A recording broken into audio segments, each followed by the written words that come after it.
नमस्कार, मैं हूं आपके साथ सृष्टि श्रीवास्तव। राजस्थान के पूर्व मुख्यमंत्री अशोक गहलोत सत्ता जाने के बाद से एकदम से गायब ही हो गए थे।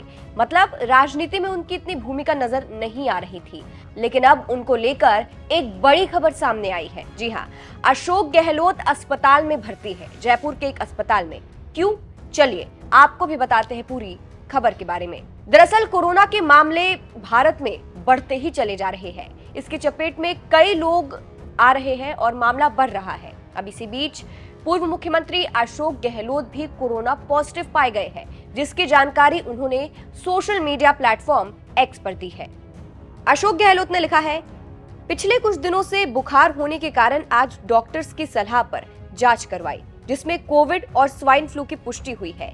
इस कारण अगले 7 दिन तक मुलाकात नहीं कर सकूंगा। इस बदलते मौसम में आप सब भी अपने स्वास्थ्य का ध्यान रखें।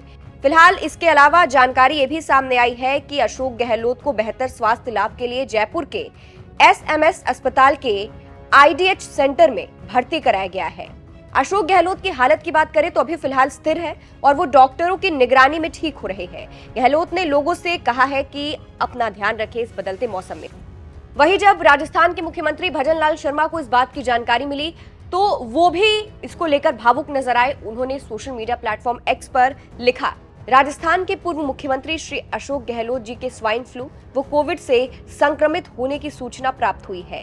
मैं अयोध्यापति प्रभु श्री राम से आपके शीघ्र उत्तम स्वास्थ्य लाभ हेतु प्रार्थना करता हूँ। इसके साथ ही भजनलाल शर्मा ने अशोक गहलोत को टैग भी किया है। फिलहाल इसके अलावा अगर बात की जाए कोरोना की, तो कुछ मीडिया रिपोर्ट्स में यह दावा किया गया है कि कोरोना संक्रमण के 124 नए मामले दर्ज किए गए थे अभी कुछ दिनों पहले, जबकि संक्रमण के सक्रिय मामलों की संख्या 1415 थी और अब जो मामले हैं कोरोना के वो बढ़ते ही चले जा रहे हैं।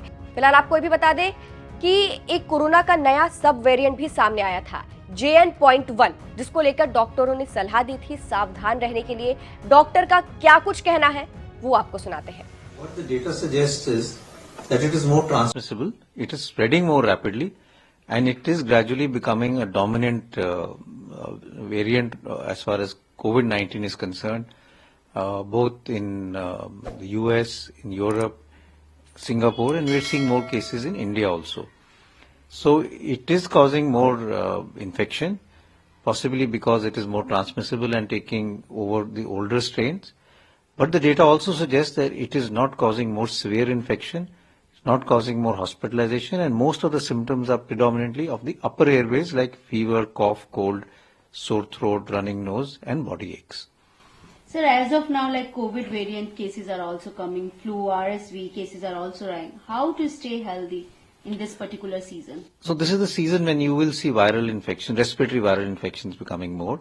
Every year we see them, whether it's influenza, now COVID, and as you said, RSV and other viral infections.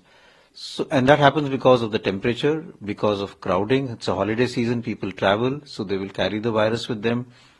There is crowds, and many of the crowds are indoor because of the cold weather, and that leads to the spread of infection in different in a number of people. So I would say what we need to do is, first of all, COVID appropriate behavior.